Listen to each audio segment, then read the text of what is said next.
crowd. When I sort of proposed this talk to Jill, she didn't know what it was about, and I suppose I didn't either, but I just thought, hidden in plain sight, is this a douçaine I see before me, would be a good quest to have a look and see what we do know about this instrument that so often has the prefix mysterious, the mysterious douçaine. It isn't.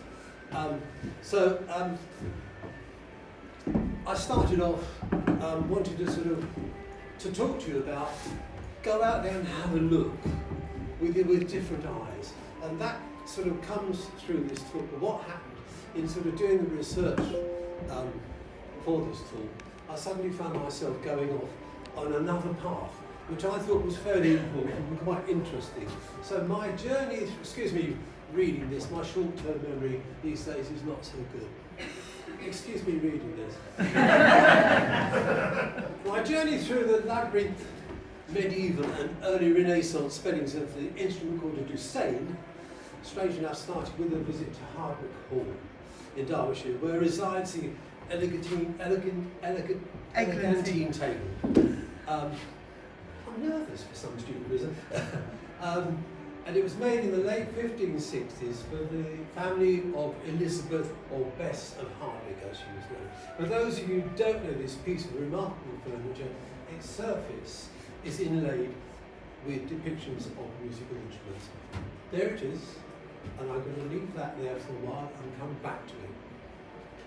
So this talk is always exploring the history and development of the douçaine.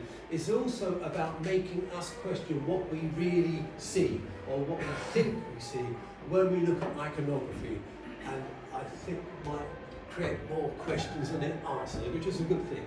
So I'm going to do an overview of the douçaine. I'm going to look at the development of this simple instrument and how it changes and evolves in later life in the 16th century. It's a very muddled story, and I'm trying to sort of get rid of the muddledness of it. And in the past there's been a lot of speculation as to the precise nature of this instrument, but I think we can be quite clear about that now. As I said, at first the evidence appears as quite a confused picture, but there are a few written references that show that the instrument definitely existed. It's not a made-up thing.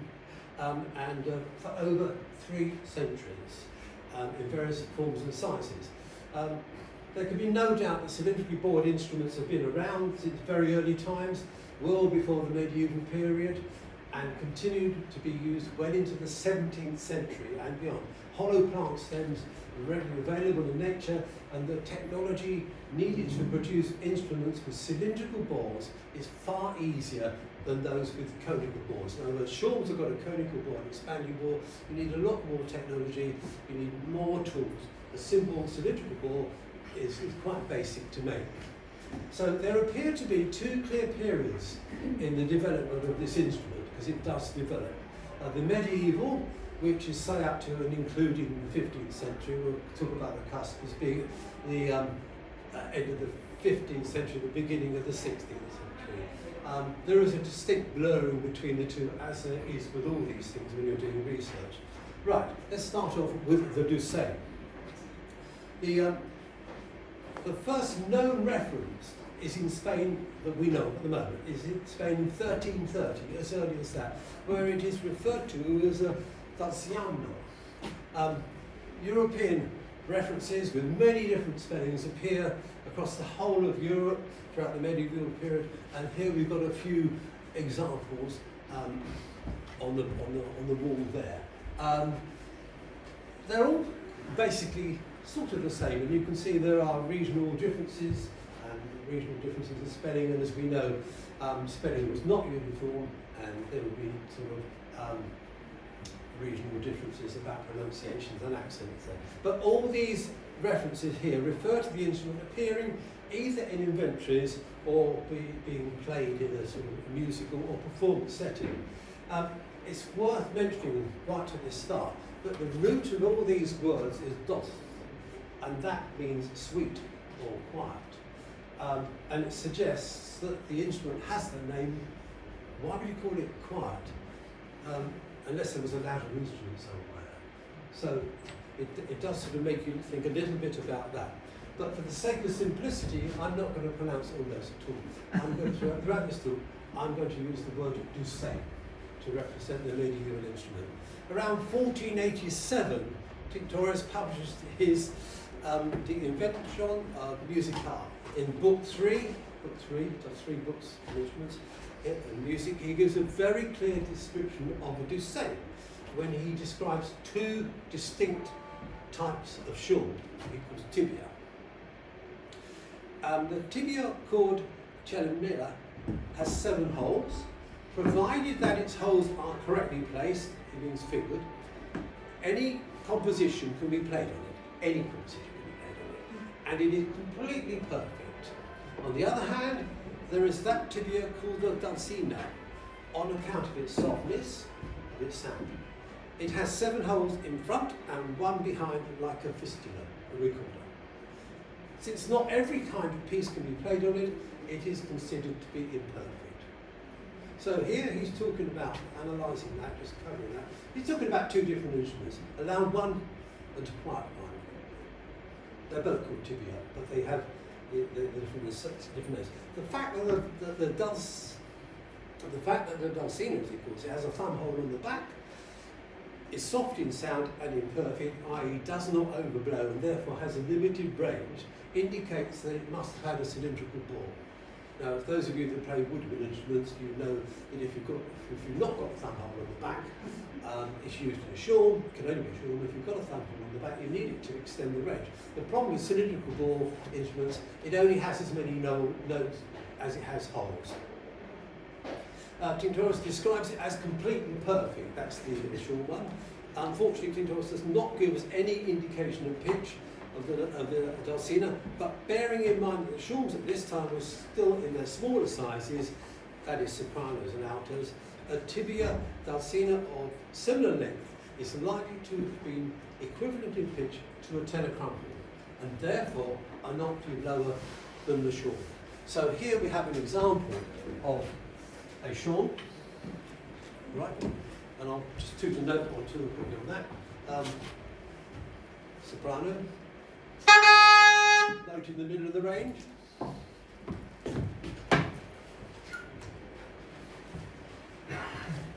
Dulcian, note in the middle of the range. An octave lower. And that's simply because this has got a cylindrical bore in it, not an expanding conical bore, which he has already picked up on. So, from this, we can now summarise the following: that the medieval douçaine was a wind instrument with a restricted range of a ninth, which suggests cylindrical bore. No mention is made of a wind cap. So it must have been played with a liquetronic wind. During this period, there are no mentions of keys on the instrument. This is in the medieval period. It could have been made in various sizes because in 1426 in Bruges, the list of instruments bought for the Duke of Ferrara includes 4 douçaines, suggesting they could possibly be of different sizes. We don't know, but it would be very, very, very odd for the court to order. Well, it might not be, but it does suggest the possibility of 4 different sizes. That's supposition. We can't be absolutely positive about it, but it makes you think. That's the important thing. But however, the size closest to a soprano shawm seems to have been the most common. Confusion about all this arose in the 20th century and sort of lingered right the way through to the end over identification of these instruments, thanks to Kinski and Sachs, who were both researchers and writers on historical wind instruments at the beginning of the first third of the 20th century, and they claimed that the douçaine was a crumble, and their argument was entirely based on the fact that it had a limited range of a ninth. There is no indication, no information about it having a cap at all. That's not to say they couldn't be capped, but the range was by Tinctorius was given as a ninth. However, further evidence for this case, that it was not the case, is that the earliest depiction of a crumble is as late as 1488. well after the first mention of the douçaine. Also that in 1505 the organ builder Daniel van der Dulzaina mentioned that an organ stock he was making for the new organ in the cathedral in Antwerp was to sound like a crumhorn or a douçaine, implying that they were two distinct instruments but they had a similar sound. So we know from the very many written references that the douçaine seemed to be a fairly common instrument. I say the very many. You know, when you're dealing with this period, there aren't that many, but there are enough to be sort of reasonably confident about that. But it was a fairly common instrument. It's mentioned a lot, but the iconographical illustrations are apparently almost non-existent. Why? Do you want an iconographical illustration? Sorry? Do you want an iconographical illustration? Yes, go on, yes. Yeah, okay, thank you. Why? I mean, that's the big question. Why are we seeing them? Possibly its close resemblance to a shawl makes it difficult to recognise it as such. Bearing in mind that possibly the most common size was the equivalent of the soprano shawl, around about 27 inches long. As Anthony Baines suggested, the rigorous medieval distinction between loud and soft instruments in ensembles means that when a picture appears, this is important, when a picture appears to show a shawl-like instrument included among strings, it must be some form of douçaine. Now, you medievalists know this business about loud and soft music. We don't believe they mix. So, okay, here you have an illustration of a portative organ, a harp. Oh, I've got to point out. I don't know whose tent this was from. We have a portative organ here. We have a lute, and we have a harp. And we apparently have a shawl. Now, Jim, if you were the shawl player in this ensemble, there's just no call for it. Or I was the shawl player in that ensemble, I don't think we would be welcome. So, when you saw that, you thought, oh, it's a shawl player. Is it? Is this possibly a douçaine? Because context is all. I think context is so important in this.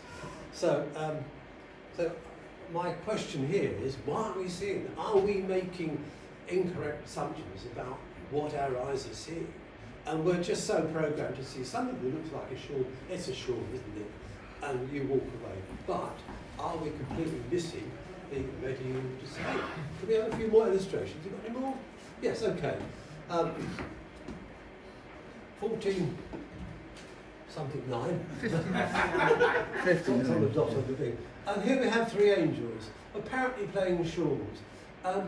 There are no other instruments involved in this depiction. But to me, I question, are they actually shawls? They're reed instruments, they're not recorders, they're not showing the windbay and the fiddle. They're reed instruments, they could be shawls, but really for a shawl they're very, very long and very, very thin. I'm not saying they're douçaines, but when you see something like that, in the future don't say it's a shawl. Question me and say, could this possibly be it? Right. Any more? Oh, any more? Not till later. Oh, okay. According to your running order. Okay, right. So the next bit will be, okay. So we now move on to... A finely honed double act. Yeah.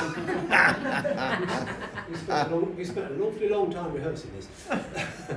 So we now move towards the Renaissance period, where it changes. It is now no longer a douçaine, but it becomes a dulzaina, or in English, a still shawl.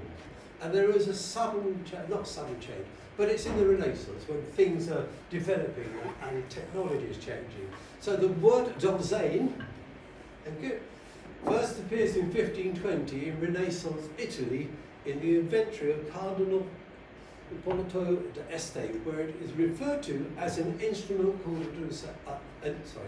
It's referred to as an instrument called a douçaine.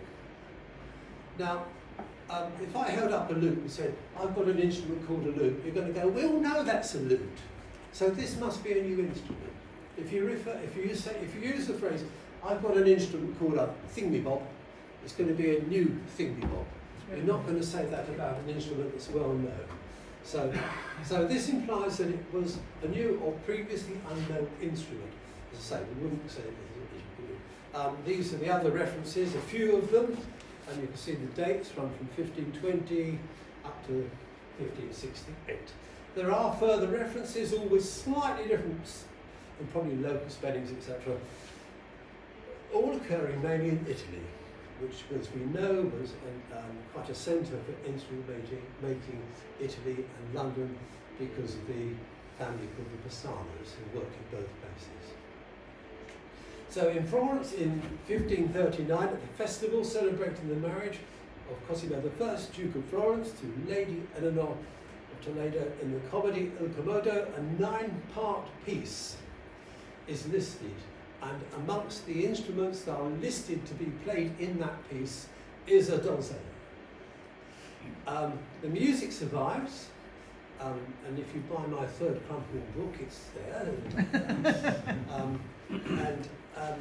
And we know what the instruments that were used in the piece are, and I'll give you the list. It's a trombone, a violone, a pifro, that's a shawm, a fronto, that's a flute, a luto, which is a lute, a storta, which is a crumhorn, a cornetto, and a ribecino, a small rebec, and what is that? So here we have the instruments, and here we have the music, and it's really exciting, except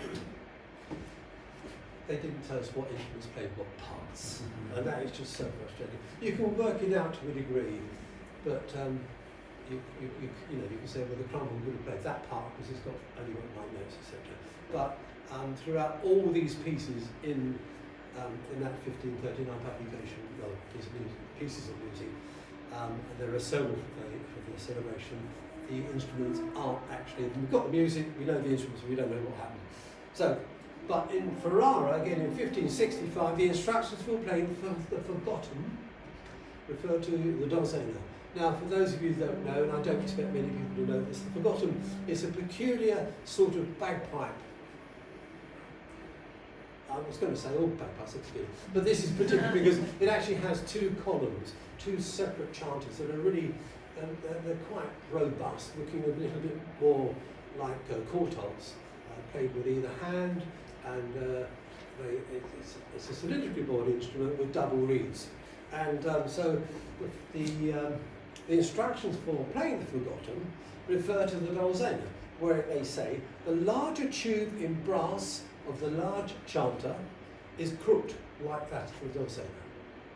Okay, it's crooked, it's bent.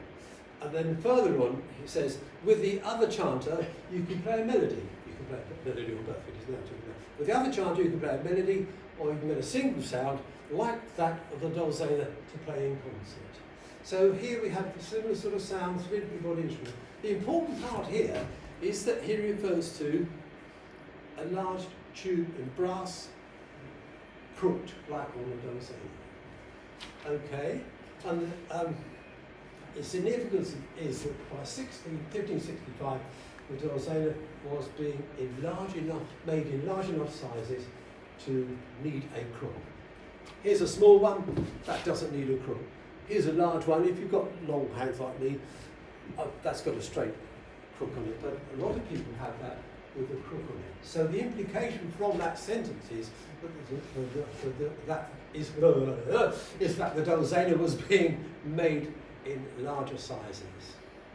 In 1592, Zacconi says the dulzaina cannot exceed 9 notes without keys, and with keys 11 or 12 notes starting from C up to D. So assuming that C is the lowest note, got a range of an octave on a note up to D and a few notes above that. So the keys are going to be on the top of the instrument, not on the bottom. A little bit of a leap of faith there. And interestingly enough, he says the range of the crumbles is described on the same page as being just like the dulzaina without keys. Now the crumbles don't have top keys on them. We don't have that bottom keys, but they don't have top keys on them. So he said there's a crumble without keys, it's got the same range, a 9th. And the range of the dulzaina is given on the stave found on the final pages of his book, and it agrees with his written description. So from the above information, we can now surmise the following, that the medieval douçaine underwent a transformation in the early 16th century to become the dulzaina.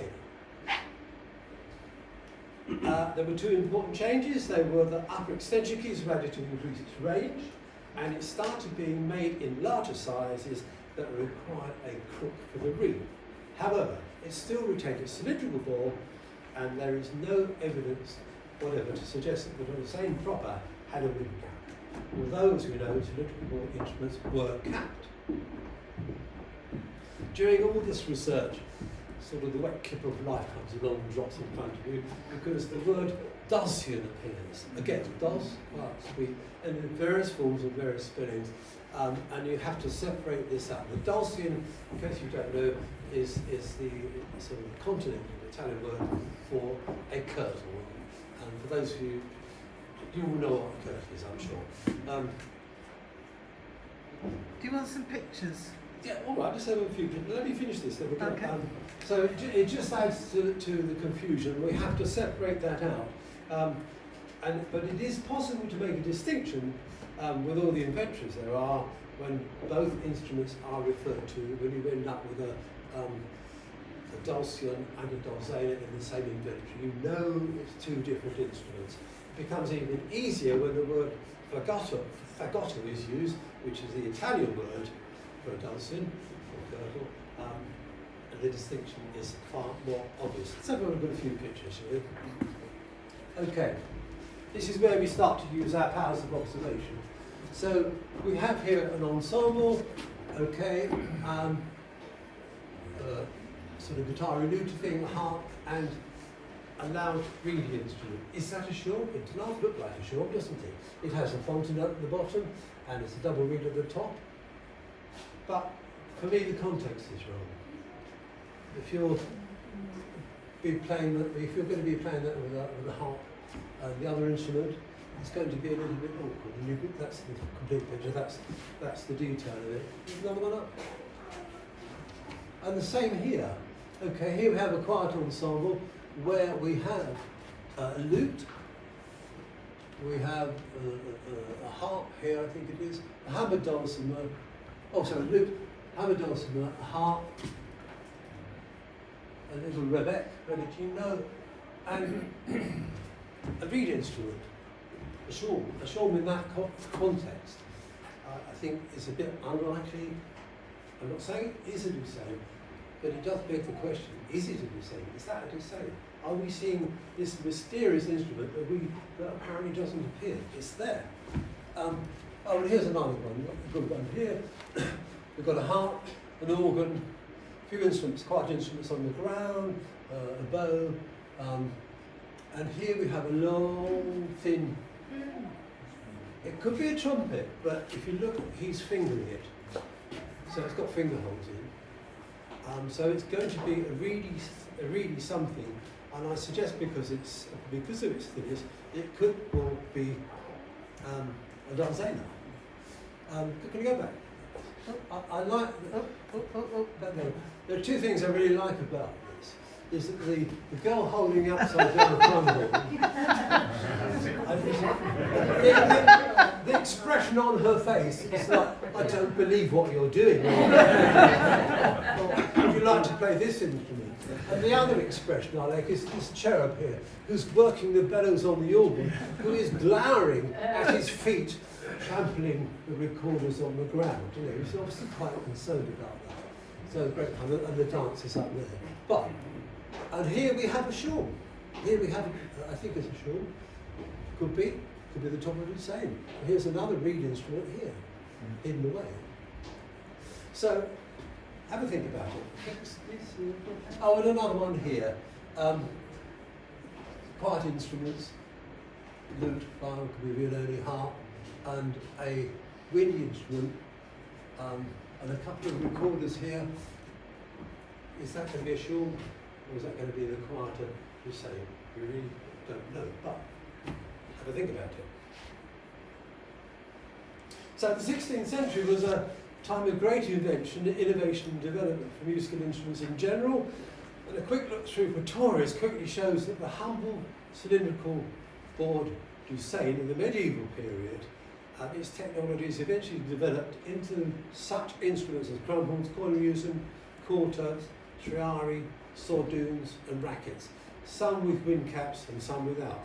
Some instruments now have keys that can extend their limited ranges, but always upwards, the notable exception being the extended crumhorns, their downward key work, making use of the extra length of the bore of the crumhorn round the bend. The quarto gets the prize in this case because the quarto had the biggest range of a cylindrically bored instrument, 2 octaves, unbelievable, from B flat to B flat. The ascent also shows various cylindrically bored instruments, chalumeaux, again with upper extension keys that, interestingly enough, very often disappear under the wing cap. Okay, so there are all these instruments written about at the beginning of the 17th century, but considering so many of these instruments mentioned by both Pretorius and Mersenne had a well-established history, neither of them mention at all, make any mention of the dulzaina. What's going on? I can't answer that. Right, let's move on to an instrument called the stillshawm. The term stillshawm first appeared in England at the beginning of the 16th century, around the same time that the douçaine, the medieval douçaine, was being developed into the dulzaina in Italy. The referencing include in 1509, libraries were supplied to 9 players of stillshawm, 9 players of the chord, amongst other instruments. Oh no, I'll read that again. Players of 9 to players of stillshawms amongst other instruments. At either the funeral of Henry VII or coronation of Henry VIII, it could have been at both. And in the Bristol Apprentice Register of 1548 and 1549, I love this one, a loud shawm and a stillshawm were to be given to apprentices upon completion of their apprenticeship. What a gift. And this clearly shows that there is a distinction between a stillshawm and an ordinary shawm. So we do get the 2 resistors side by side. And in 1566, still pipes were used to graze in, and Gascoigne's tragedy discarded. That could possibly refer to the bagpipe, we don't know. So let's summarise what we've got so far. That the medieval douçaine was a wind instrument with a cylindrical bore and an exposed blowed reed that had a restricted range of a ninth. Sometime at the end of the 15th century, or the beginning of the 16th, it starts to undergo transformation to become an instrument that is made in different sizes, probably down to a bass, but keeps its basic acoustic design. It's also fitted with top keys to extend the range upwards by 2 notes. And this instrument is called a dulzaina, but in England it is known as the stillshawm. So when people refer to the instrument that came up from the medieval rose, there's a copy of it, as a douçaine, they need to be corrected. It's a dulzaina. The douçaine is the medieval one. I'm making a distinction here, and I think we need to be aware of the development and the transition of this instrument. So, where are we for time? What time are we finished? About 5 o'clock or something? Yeah. Okay, 15 minutes. Right. What I'm going to do is I'm going to skip the next bit because that could be another talk later on about the Mary Rose dulzaina. And let's go back to, we can come back to that. Can we go to the Eglantine table then, please? We've got one final picture. Oh, okay, right. Okay, Two final we'll very quickly pictures. do those. Okay, worth looking at these next 2 illustrations. I know those of you around the corner are having difficulty seeing this, but so here we have a, I can't see what it is, a string instrument, the viral violin or something here, a sack butt, and some crumhorns, or crumhorn and the tambourine, and this instrument here. Is that a shawm or is it a douçaine? It's being played with a crumhorn, could possibly be. That one's open to, well, they're all open to interpretation. But I love this one here. Here we have a consort of crumhorns, with apparently an extended tenor shawm being played in the middle of them. Well, that is sort of possible, but it could also be a douçaine because the sorry, a dulzaina, but it's the sound of the dulzaina, fitting very well with the trumpet lines. So you can discuss this, you can argue about it, but the point I'm really trying to make with all this is that we need to start observing the iconographical evidence for these instruments with a new pair of eyes. And every time you see something that looks like a shawl, whatever size, is look at the context and question it. Is there an arm? Is that it? That's it. Okay, right, okay. Can you go back to the table, please? So, as I said, this is where it all started off. The instruments shown on the table, a few both string and woodwind instruments. It's marquetry. It's a good-sized table, and it's how can I describe it? It's slightly rustic. It's slightly crude with depictions, but then you're dealing with thin bits of wood, and I get the feeling that the person who produced this, apparently in London, was not necessarily the best person at marquetry. And if you look carefully, you can see you've got a sort of a bandora here. Okay. You have a lovely head on it. You've got a bagpipe. Got some music. And you've got two cylindrical wattses that are always dismissed as, oh, here's a shawl, and here's another shawl, but the artist has got it wrong.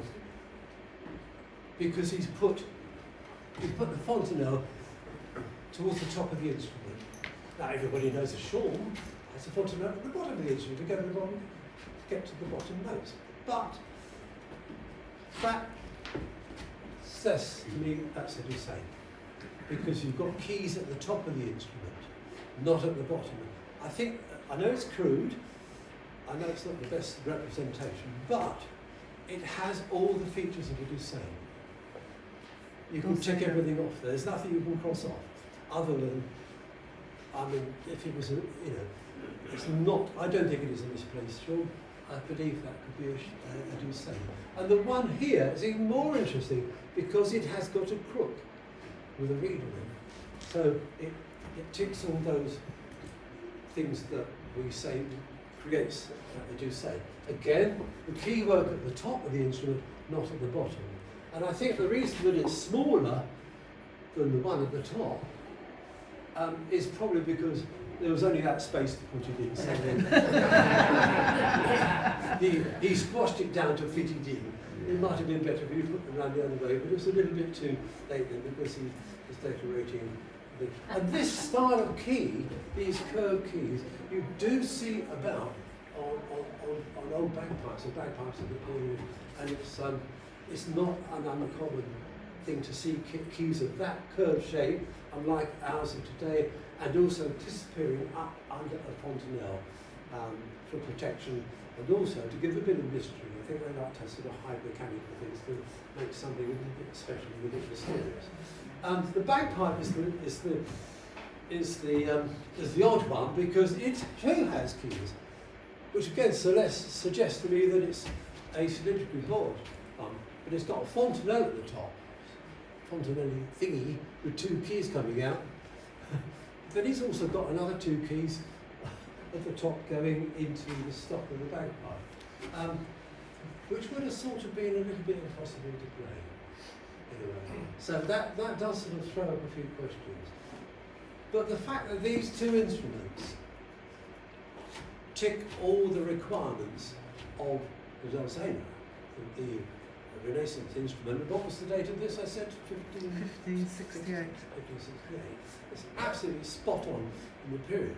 So, hence my question: is this a douçaine I see before me? Could well be. We have 10 minutes for questions, and I'm going to leave the still shawl and the Mary Rose bagpipe to next year. Very Rose bagpipe.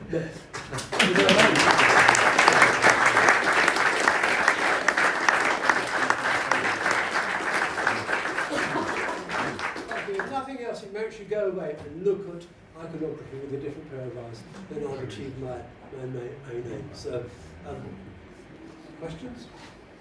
Are there no other surviving models or things that could be surviving models? apart from Mary Rose. The Mary Rose one, Mary Rose dulzaina was unique. Nobody. Not two from Mary Rose.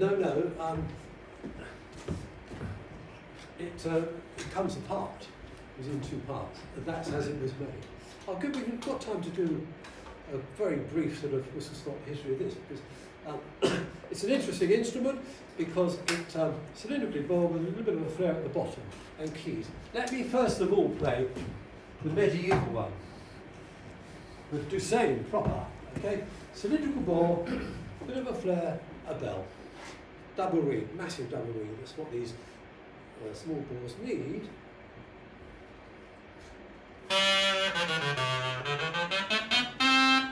That's it, your 9 notes is there.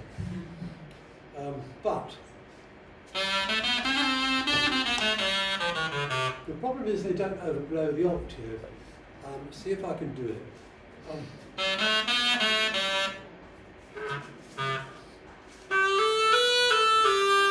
But it does overblow it, overblows the 12. So that is an octave above.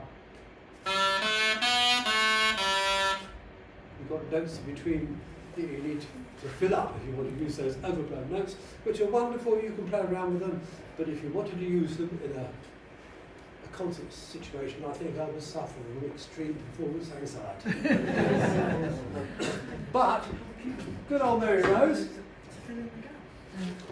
Along comes this instrument, dredged up, and yes, making 2 parts. And the right hand has got an extra hole here for a little finger. It's not a semitone, it actually raises it by a tone. So this is in F, 7-finger F, as on the bass trumpet to be called up.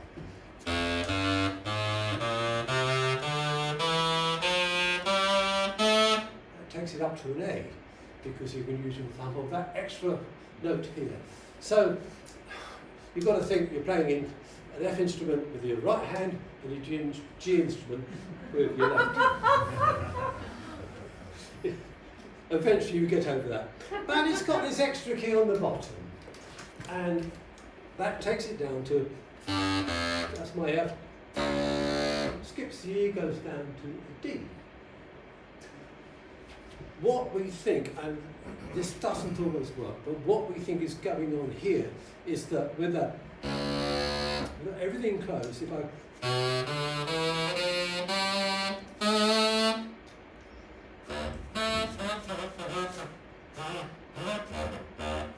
said it doesn't work. You get another 3 notes above there. I know the bottom 2 notes are wrong, but that's because I know I've not got the ball quite right in the bottom here. So what we're doing is we're overblown, and that is filling in the gap of the 12th. So this is now using that extra note at the top, taking the G to an A. We got this right, yeah. And then you get the B and a C. So you would then end up with an instrument with a bit of luck. You could do an octave in a 6 with being filled in. Now this went down in 1545. It was July 1545. That's what it says here. It was 2 years before he died, 1545. Thank you.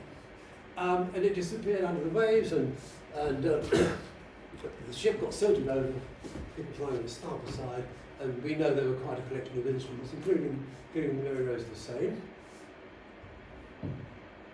Got that wrong, didn't I? That's habit. Mary Rose douçaine. Dulzaina. Dulzaina, thank you. And yeah, unique, and it survived because of the mud.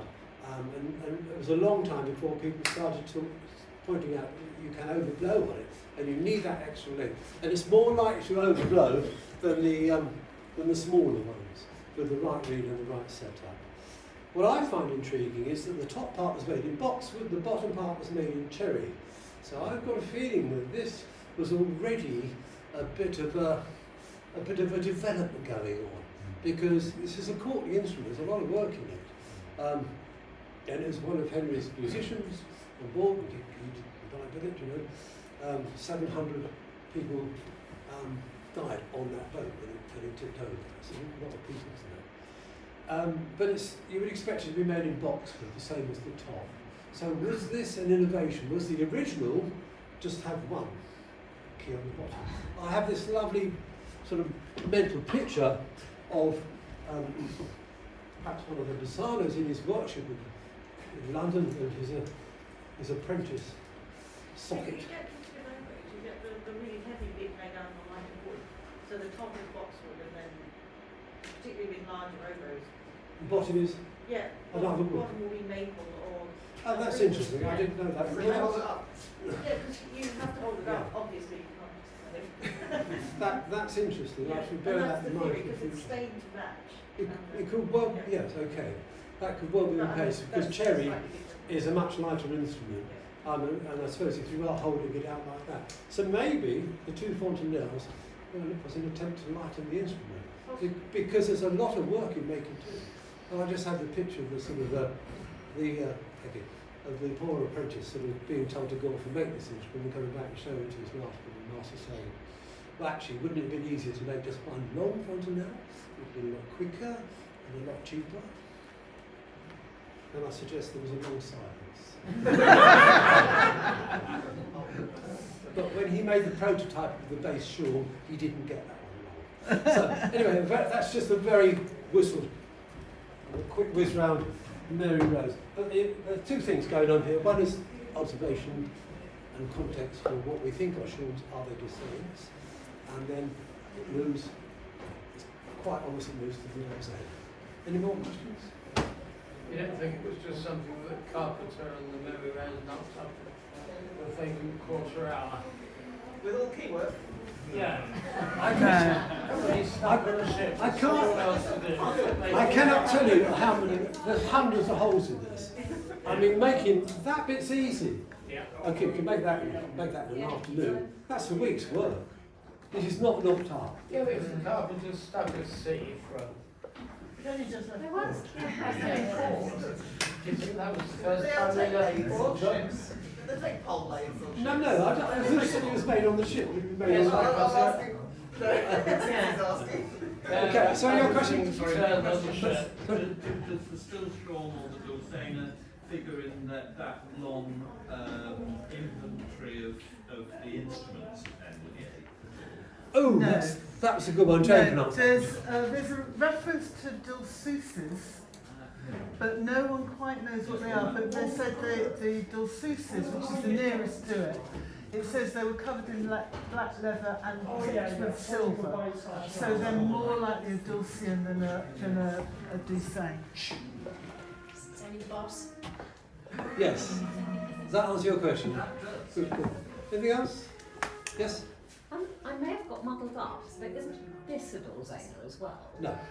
Is it a completely different name? It's a shawl. Thank you, because it's definitely not It's in the sweet. shawl family. Ah, right, thank you. I mean, it's fair to say that a douçaine is of the dulzaina family. That's what many of them douçaine is of the douçaine family. In the same way that you can say that sycamore and maple are two different woods, but sycamore is of the maple family, so it works like that. Okay, thank you very much.